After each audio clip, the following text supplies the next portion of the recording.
Assalamualaikum warahmatullahi wabarakatuh. Alhamdulillah, Bapak Ibu Guru, saya ucapkan terima kasih banyak atas kehadirannya, yaitu pada diseminasi aksi nyata modul 1.4 budaya positif. Ada pepatah sebelum pasti Bapak Ibu Guru sudah kenal saya, ya. Saya mengajar di satuan pendidikan yaitu Sekolah Dasar Negeri Wonokusumo 1 Surabaya. Saya mengajar kelas 2A. Saya adalah calon guru penggerak angkatan 11 Kota Surabaya yang dari BBGP Jawa Timur. Sekarang saya akan memaparkan sebuah materi menyebarkan pemahaman dan penerapan serta pengalaman implementasi yang ada di Sekolah Wonokusumo 1 yang disebut dengan budaya positif modul 1.4. Sekarang saya ingin bertanya, dalam pikirannya Bapak Ibu Guru, kira-kira budaya itu apa sih, Bu? Kira menurut Bu Guru apa, Bu? Kebiasaan. Ada lagi Pak Surya? Tradisi. Ada lagi, Bu? Kultur, kebudayaan. Nah, dari semua itu adalah dikemas menjadi satu, yaitu budaya positif. Budaya yang berdampak pada lembaga, rekan sejawat maupun peserta didik. Next, lanjut, Mas. Nah, di sini ada konsep inti budaya positif. 1. Perubahan paradigma belajar. 2. Motivasi perilaku manusia. 3. Disiplin positif. 4. Posisi kontrol guru. 5. Nilai-nilai kebajikan.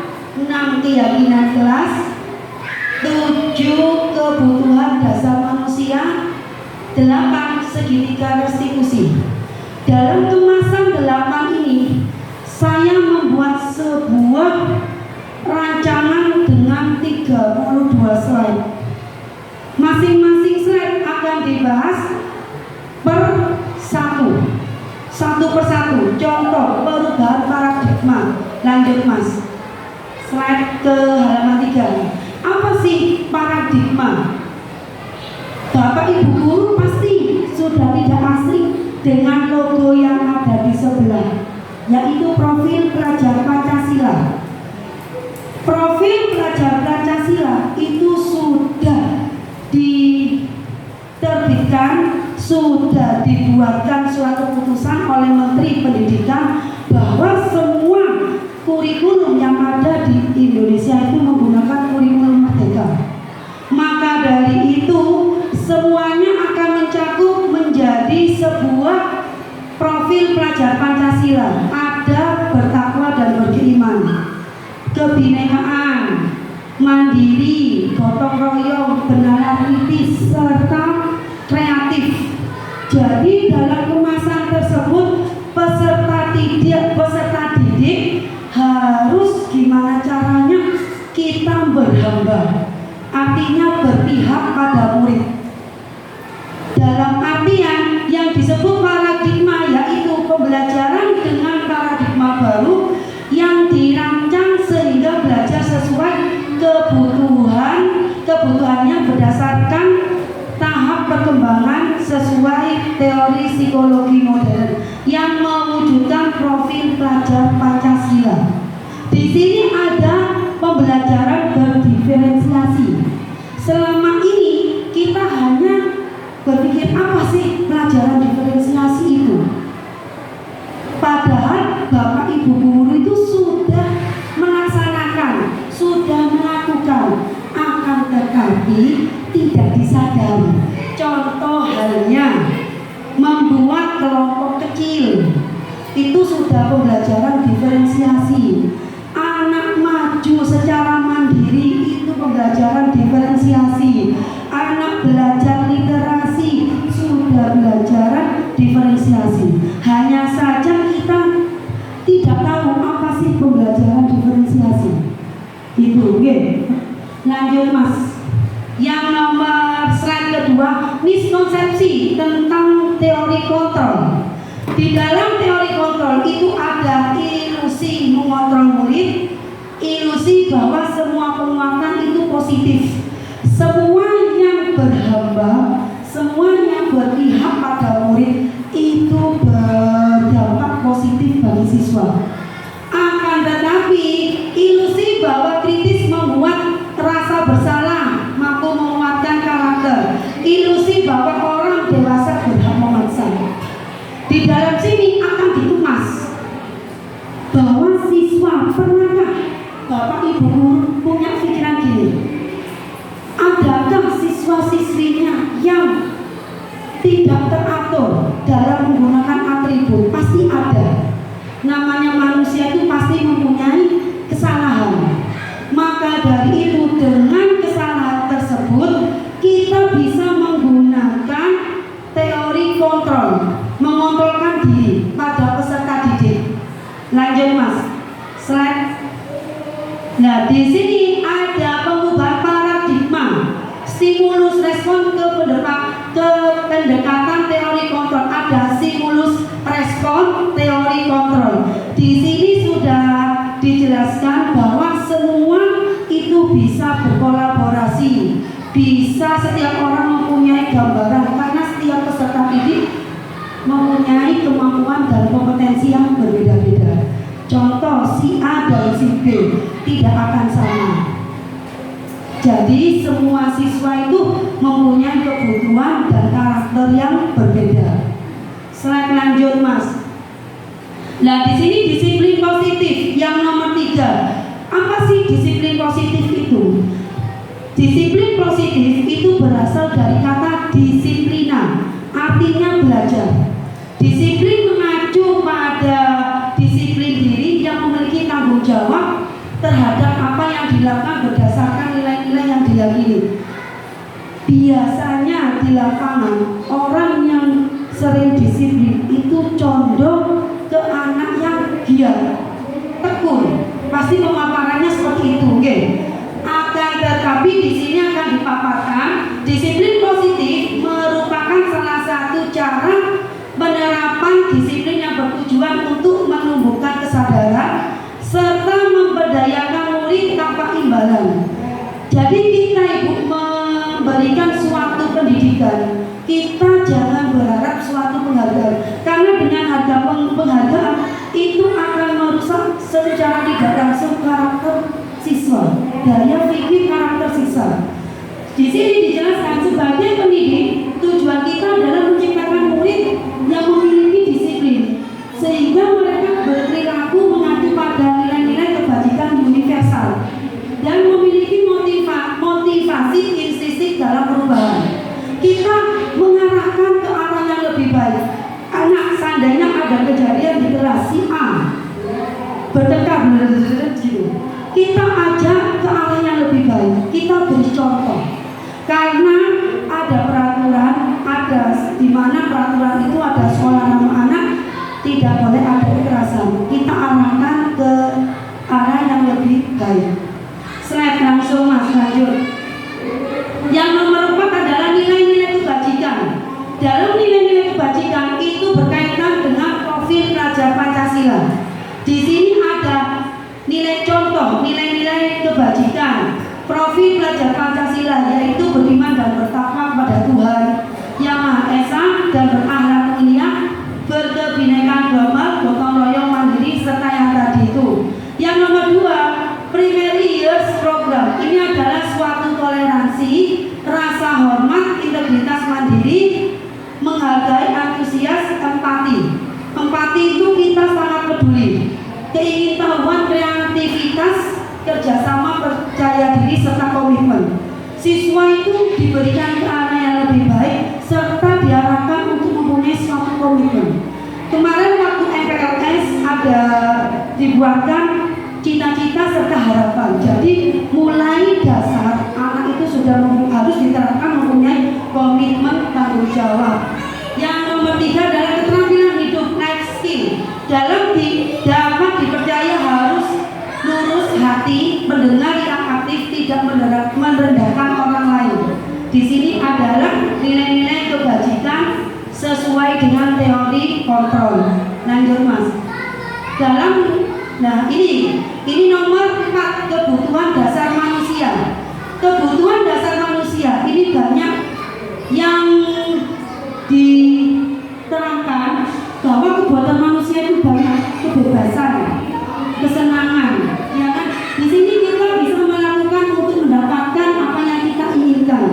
Karena dasar manusia itu serba ingin sesuatu dan kita harus mengetahui antara kemauan serta kebutuhan yang kita inginkan. Itu dasarnya manusia.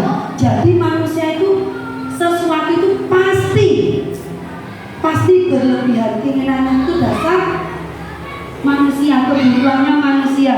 Jadi di sini semua usaha terbaik kita lakukan dalam rangka kebutuhan dasar yang kita kebutuhan dengan baik. Jadi kita harus benar-benar antara kebutuhan dan pada siswa yang dibutuhkan. Karena kenapa?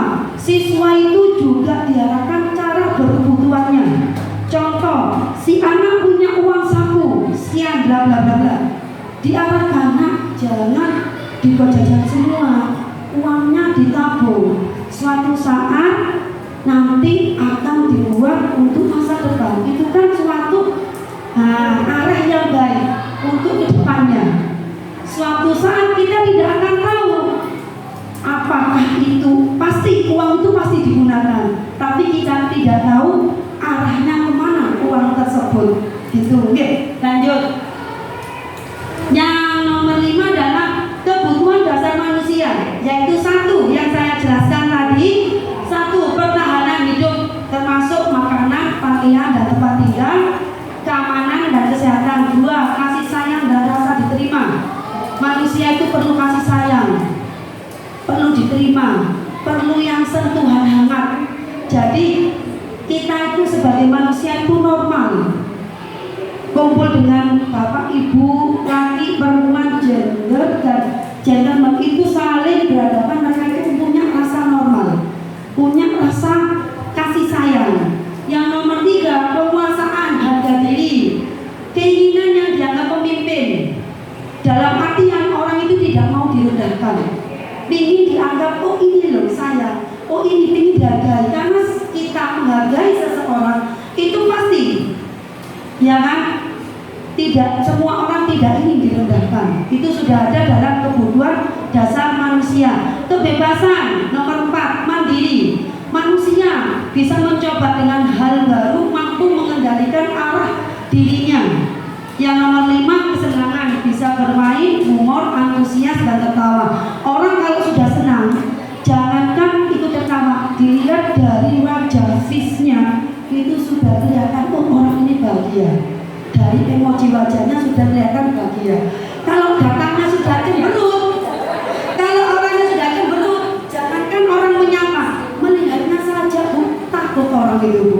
Jadi tersenyumlah ibu, karena itu sudah dasar manusia. Karena sudah sudah memang sudah kebutuhannya manusia. Oh ibu kok kelihatan marah, orang jangankan menyapa, melihat wajahnya saja sudah takut. Pasti karena manusia itu punya rasa khawatir, kegelisahan. Pengalaman saya waktu menjadi calon guru penggerak, rasa khawatir itu ada ibu di dalam hati. Mikir saya itu gini, kenapa tugasnya nanti banyak, tetapi seiring dengan perjalanan waktu, alhamdulillah saya bisa melewati gelombang-gelombang dan batu yang sangat terjal. Nah itu ya, sehingga saya bisa menerapkan terutama pada diri saya sendiri, orang lain dan lembaga.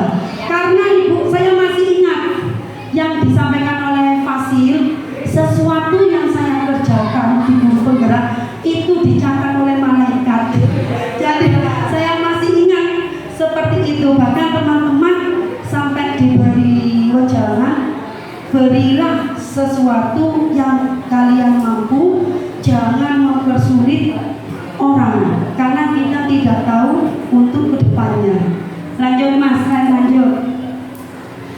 Terus ya ini motivasi perilaku. Untuk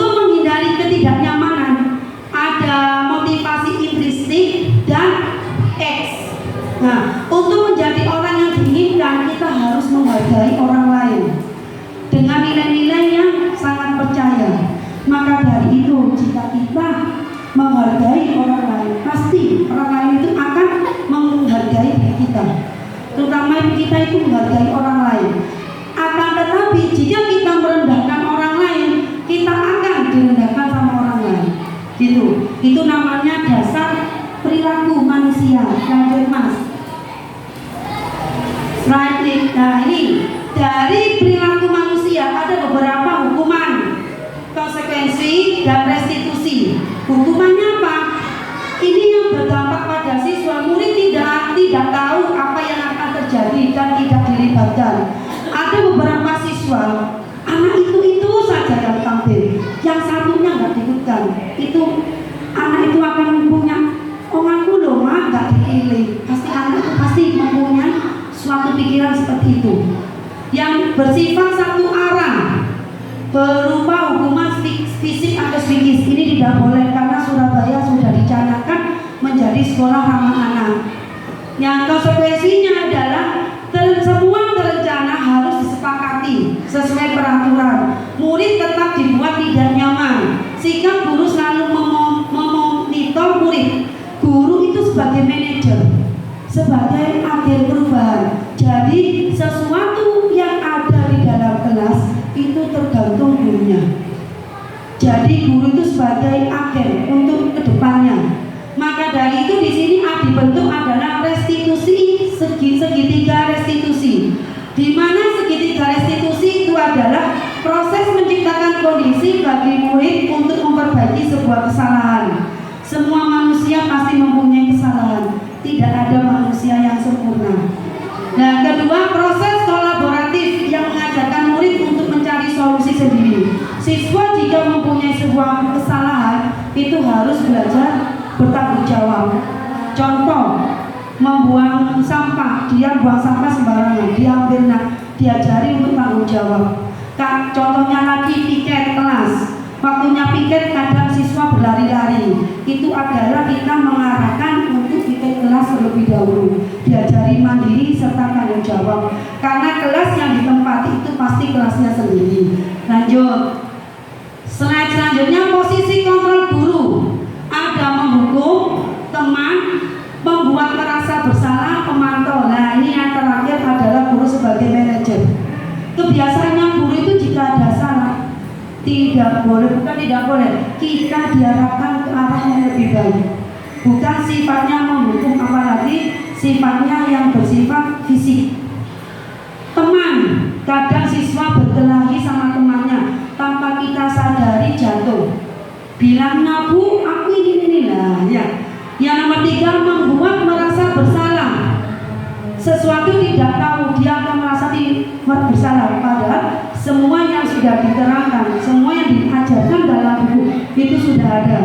Yang nomor 4, memantau. Guru memantau semua tugas guru siswanya, baik secara kelompok maupun secara individu, baik secara portofolio maupun secara di lapangan. Contohnya di lapangan seperti yang di sekolah kita adalah seperti sholat duha, kegiatan sarapan bersama itu dipantau terus. Makanya dari itu semua kegiatan guru harus juga memantau, karena guru adalah salah satu manajer, pimpinan agen perubahan.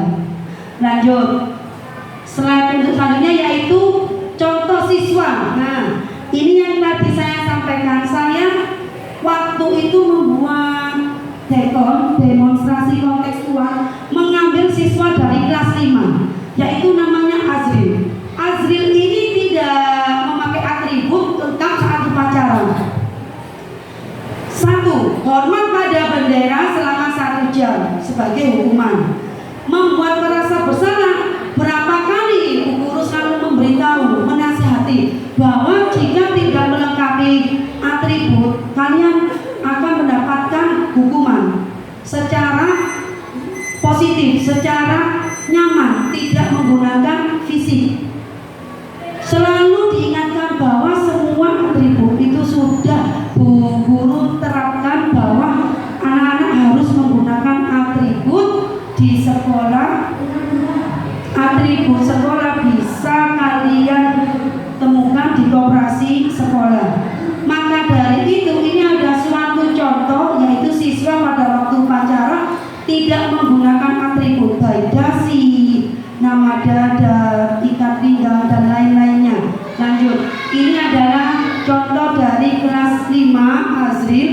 saya ambil videonya pada waktu itu. Lanjut. Contoh ini, ayo dong ikuti aturan. Ya sudah, tidak apa-apa, lain kali jangan diulangi kembali. Karena siswa itu tidak satu kali kita memberi nasihat, tapi berulang-ulang. Nah ini teman, pemantaunya guru, kamu sudah melanggar peraturan sekolah, kamu harus tahu konsekuensinya apa.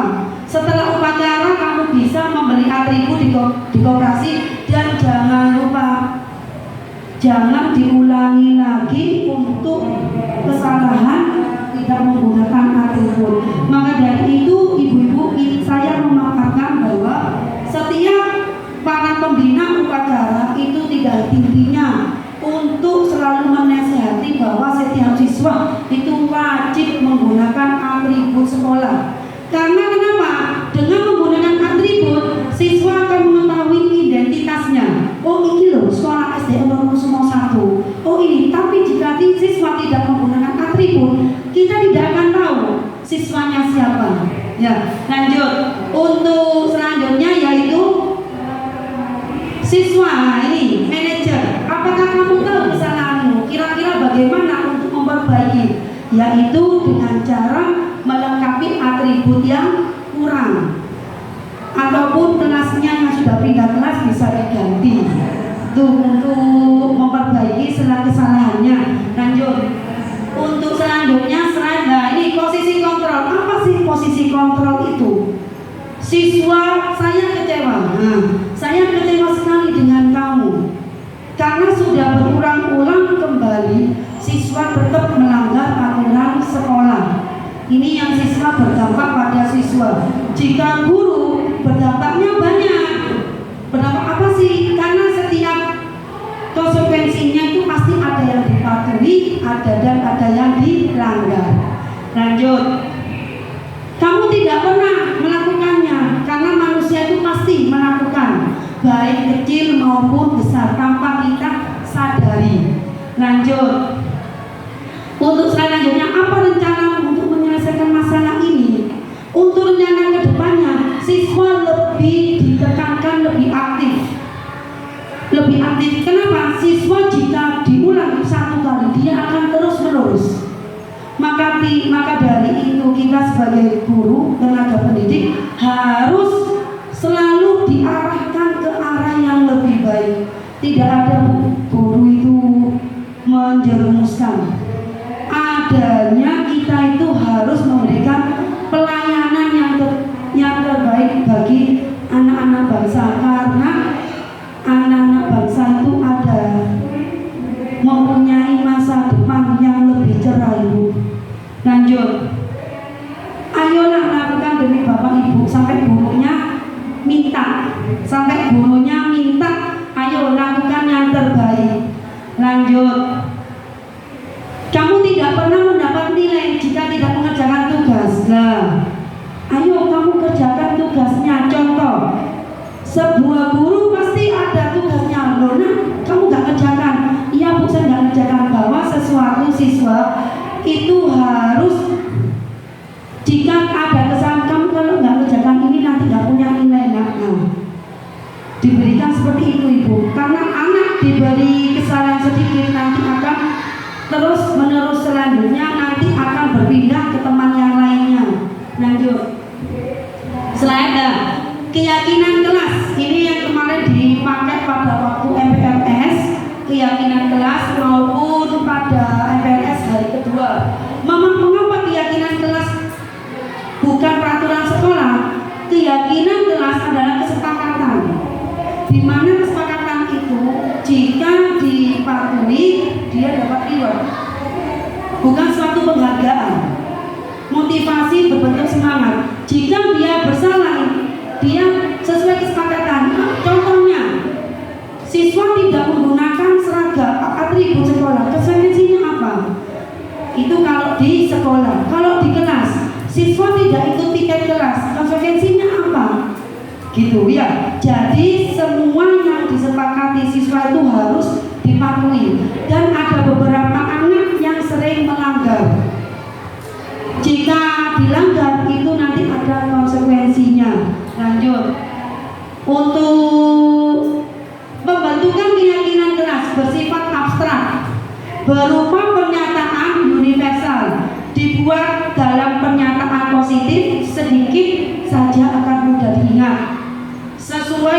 kondisi kelas dan mudah diterapkan. Semua warga sekolah atau warga kelas dilibatkan saat membuat keyakinan.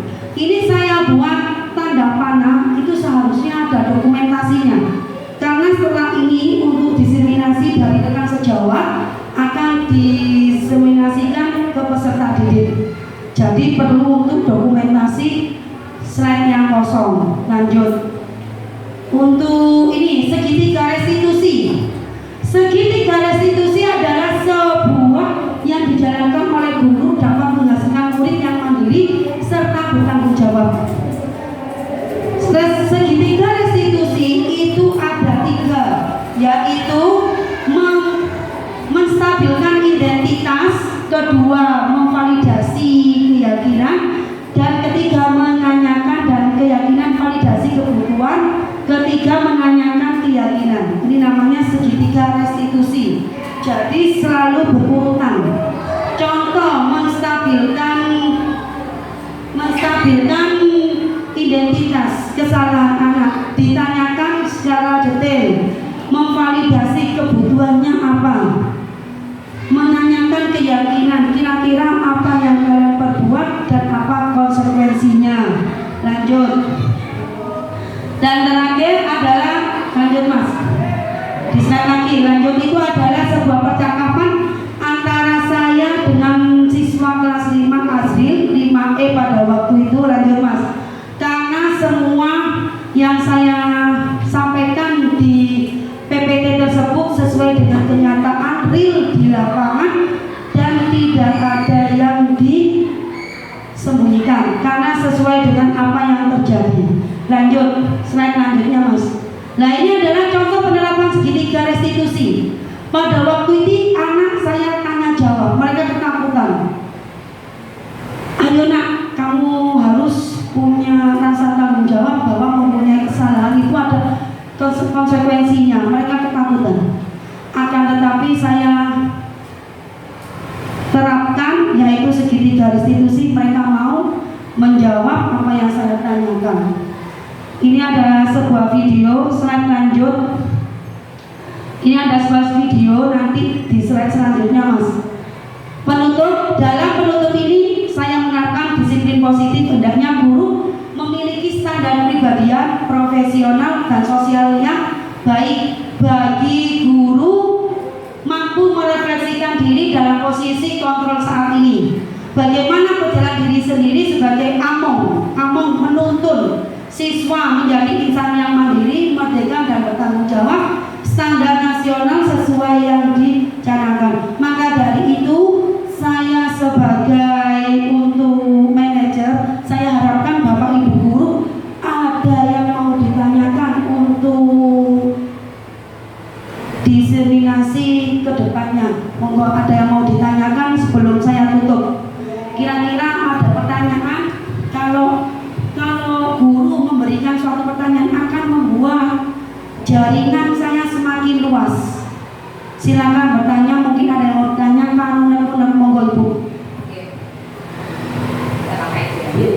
Apa bedanya keyakinan dan kesepakatan? Ini pertanyaan dari Bu Nur, yaitu wali kelas 4B. Apa bedanya keyakinan dan kesepakatan kelas? Nah, kalau kesepakatan itu sesuatu yang disepakati di kelas itu, semuanya baik peraturan maupun konsekuensinya. Jika keyakinan itu kebutuhan, bukan hanya kebutuhan saja. Contohnya ada seorang siswa dia melanggar. Contohnya yang tadi saya sampaikan Azrin, kenapa anak kamu nggak punya atribut? Iya bu, saya belum beli karena ibu tidak punya uang. Nah gitu. Jadi keyakinannya seperti itu. Tapi kalau kesepakatan adalah sesuatu yang disepakati bersama, itu keyakinan. Ataupun dengan cara identitasnya tersebut. Jawabannya anak itu tadi, iya bu, orang tua saya tidak punya uang. Terus ada lagi yang menjawab, kenapa kamu kok terlambat pada waktu upacara? Iya bu, saya bangun kesiangan karena ayah dan ibu sudah berangkat kerja terlebih dahulu. Dan itulah keyakinan. Di sini tidak ada suatu, tapi jika siswa menjawab seperti itu, hati saya menangis. Oh, berarti anak ini masih punya rasa keyakinan dan tanggung jawab. Padahal pada waktu itu upacara sudah berjalan 15 menit. Oke, bisa diterima Bunda.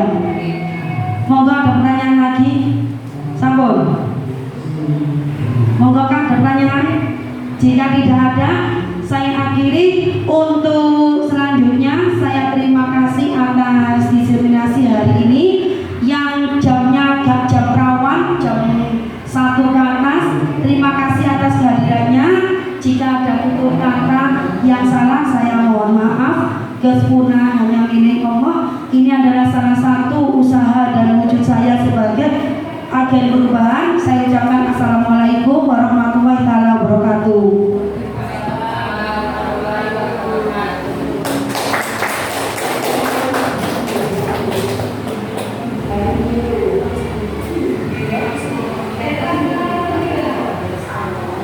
Assalamualaikum warahmatullahi wabarakatuh. Selamat pagi anak-anak semuanya. Pagi. Alhamdulillah pada hari ini kemarin anak-anak belajar apa? Tentang bahasa Indonesia.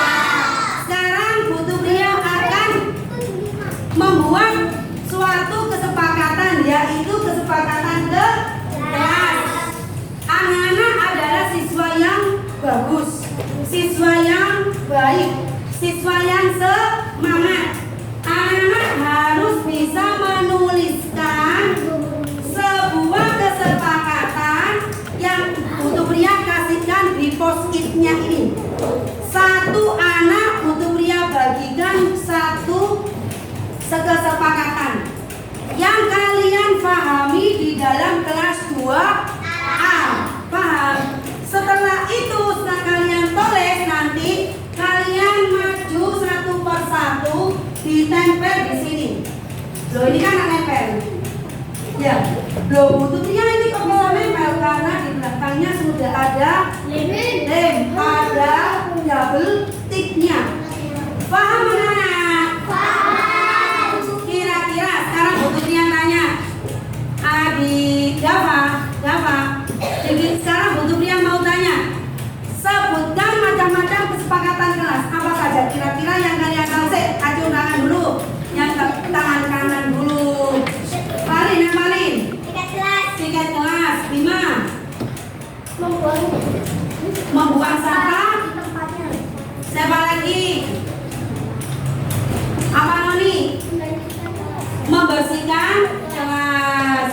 Oke, nah sekarang dari itu Bu Pria akan bagikan post-it-nya kepada kalian. Paham? Nah sekarang Bu Pria akan bagikan. Siapkan alat tulisnya kalian anak-anak. Yuk, disiapkan. Sekarang yang ini paling warna pink ya. Sibuk di warna pink. Mudah sih, jalan-jalan dulu. Pink mudah dulu.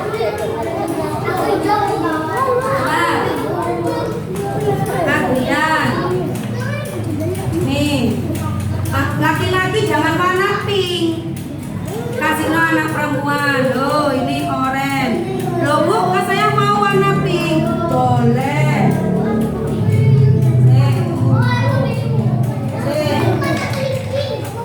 Nih, nggak ada warna biru, sama semua ya. Ini namanya apa anak? Post-it ya. Nah, kelompok 3 dan 4 sudah Bu Pria bagikan. Sekarang kalian tulis kesepakatannya. Loh Bu, kalau sama boleh nggak Nana? Boleh. Kira-kira harus beda. Masa Nurdin sama Fani harus sama? Kan pasti pemikirannya sangat berbeda. Kelompok 2. Nih, ayo tulis tulisannya yang bagus, yang rapi, supaya bisa dibaca. Sebentar. Nih, si Dava, nih, si Haidar. Nah sekarang kelompok satu yang inklusi tidak masuk. Yang ini butuh dia bagikan. Bentar, kamu pakai mati. Ini dia sama Wiwin geser sebentar. Sudah anak-anak finish. Sebentar. Sudah Bu. Bu dua nggak apa. Sudah. Nah sekarang loh Bu, 2 boleh. Tidak boleh, harus satu. Tunggu dulu.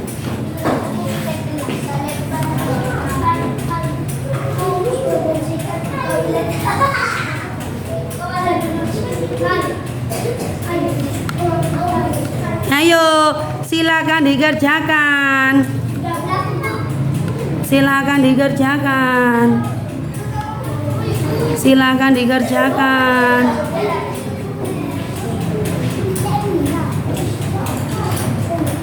Anak-anak kelas 2A. Halo. Kira-kira sudah selesai apa belum? Sudah. Tunggu temannya yang belum. Butuhnya kasih waktu berapa menit? 5 menit. Yang belum, ayo. Nanti yang terbaik butuh pria akan apa? Dipilih, ditempel di depan papan tulis. Kira-kira yang belum, yang sudah boleh maju menempelkan post-itnya. Yuk, kelompok 4 dulu, kelompok 3 duduk, kelompok 4 dulu. Silakan ya, agak tinggi. Kelompok 4 dulu dirapikan. Ayo, dirapikan. Kelompok 3. Gantian dulu, sabar. Dulu gantian. Ya, boleh. Bu, saya pinggirnya sini, Bu. Boleh. Jangan lari. Jangan lari.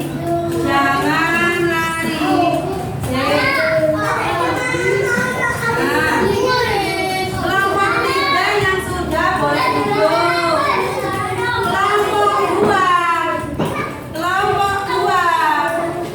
Kelompok 2. Nah, ayo. Kelompok 1 bawahnya sini yang sudah. Ayo, yang sudah ditempel.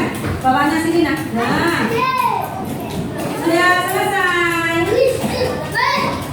Yuk, pinter. Nih, ayo Nindya. Yuk. Yang sudah boleh duduk kembali ke tempatnya. Ayo, butuh pria hitung.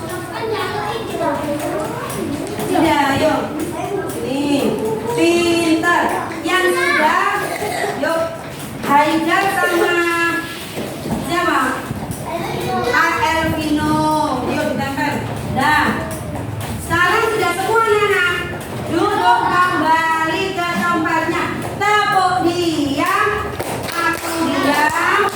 Berbicara. Mulutnya dikunci. Sudah selesai. Sekarang lihat keterangannya, butuh dia dilihat. Halo. Dulu. Sekarang dilihat sih. Kira-kira ini apa Nana? Kesepakatan sudah selesai apa belum? Sudah. Kelas 2A. Halo. Sekarang kelas 2A akan butuh pria. Kira-kira siapa yang mau maju? Satu persatu keluarin. Kira-kira dia punya valin. Baca valin. Ini apa punya kulit? Diambil. Salah satu tiket kelas. Baca valin. Kesepakatan kelas 2 tiket kelas.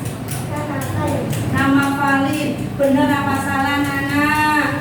Bener apa salah Nana? Bener, tidak ada yang salah. Benar semua.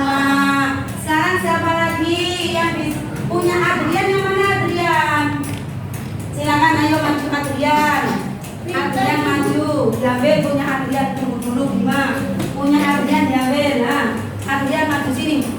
Yang lainnya mendengarkan punya Adrian.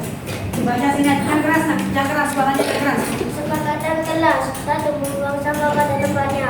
2. Memakai seragam sekolah. 3. Datang tepat waktu. Tepuk tangan buat Adrian. Yeay. Tadi paling juga bagus. Adrian bagus. Sekarang diambil lagi Adrian. Kira-kira siapa lagi yang mau maju? Ruby. Oh Bima, ayo Bima maju. Bima diambil punya Bima. Bima diambil punyanya yang keras. Punya Bima yang mana? Boleh Pak? Bu, kira-kira mau ngambil punya temannya boleh? Boleh apa tidak? Boleh. Boleh. Saya mau ngambil punyanya Bima. Gak apa-apa. Itu terserah. Apa kata Bima? Ayo Bima diambil. Oh, sekarang yang nomor 3 Bima. Bima maju. Dibaca Bim yang keras Bim. 2. Membuang sampah pada tempatnya. 3. Memakai Baju ke sekolah. Kira-kira kalian datangnya tepat waktu apa enggak? Tepat waktu. Kira-kira kalau pulang harus rapi. Silakan ayo Pak ditempel. Nah, kalau sudah Nana sekarang jika selesai Nana dari itu sudah, maka kalian harus tanda tangan yang sudah mengerjakan. Harus tanda tangan yang sudah mengerjakan. Paham? Paham? Halo anak-anak kelas 2A. Tadi yang disampaikan Bu Tubia yang sudah mengerjakan tanda tangan yang sudah mengerjakan. Sekarang dari kelompoknya kelompok 2 dulu. Kelompok 2 dari siapa? Akifah. Akifah maju dulu. Tulis namanya dulu di sini. Akifah. Ditulis dulu. Akifah. Boleh bebas. Tanda tangan dulu Akifah. Oh, Akifah sekarang boleh duduk. Siapa lagi? Barisannya. Oh, Adrian bawa pensil. Adrian. Nah, ayo. Adrian. Siap kelompok 1. Siapa yang bisa? Oh, Haidar maju Haidar. Haidar maju. Nah, maju Haidar. Ini. Kelas 2A. Haidar sudah. Kelompok 1 siapa? Oh, Yuki. Siapa? Wiwin. Ayo Wiwin. Wiwin. Ditulis namanya. Sana, Noni, maju Noni. Ayo, pensilnya dibawa dulu Noni, Ayo Noni, jangan tidak boleh lari, harus jalan, harus berjalan. Tunggu dulu. Salin, ayo Lin. Tunggu dulu, bergantian. Tunggu dulu Salin. Ruby, ayo Ruby. Nah, sekarang setelah Ruby tunggu dulu gantian Ruby. Dika, ayo Dik. Sebentar. Ruby. Nah, gantian Ruby.